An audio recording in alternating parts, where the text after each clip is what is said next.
Ayo, Chiksua here. So today we are going to talk about the fastest red box team, and if you guys are using this team, this is the slow team. So I do agree, this team is pretty fast. It kills the boss usually in like 3 turns with a very high chance. But what if I tell you guys that there's actually a team where you most likely only need 3 cards in total?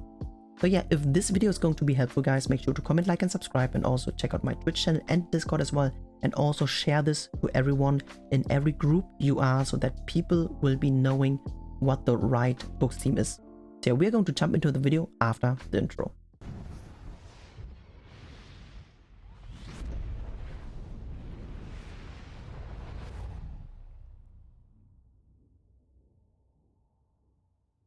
So guys, we are back, and this is actually the 3rd time I'm uploading a books video, and the first books video was 6 months ago.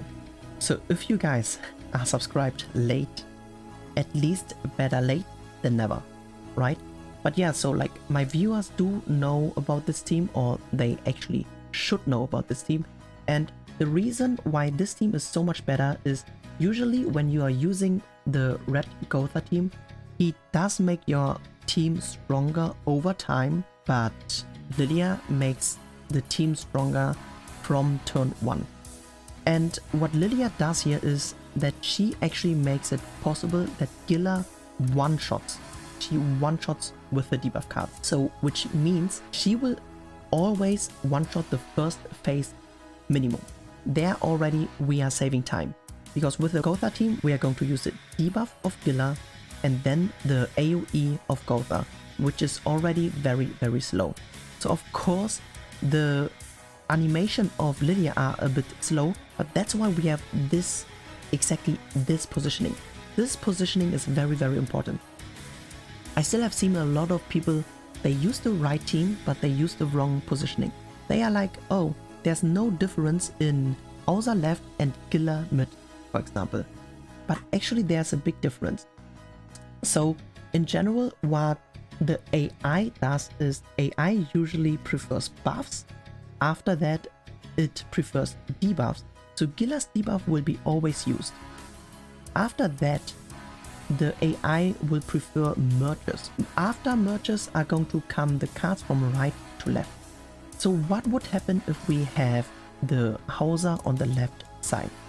So let's assume we would getting a Pierce card. We would be using the Gila debuff, and we would be actually burning away both of the Hauser cards, which would be actually bad, because in the next round, what card would be used for sure would be the Lilia card, which has a very slow animation and the damage isn't great.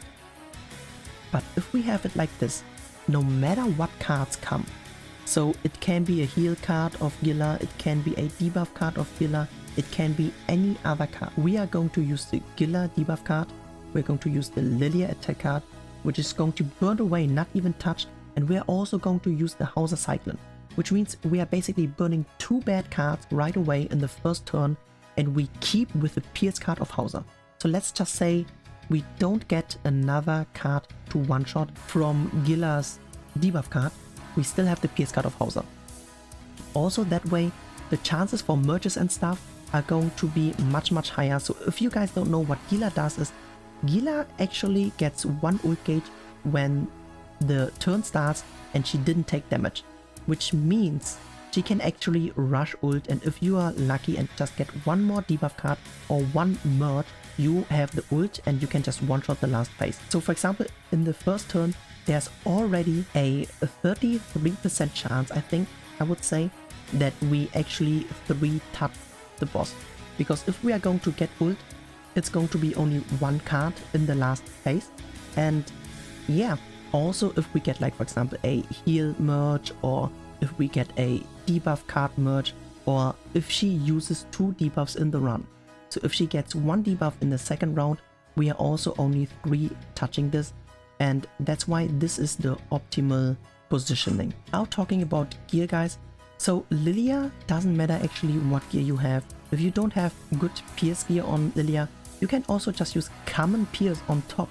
It works totally fine, because she is basically only there for utility to boost up the damage of Gila and Hauser.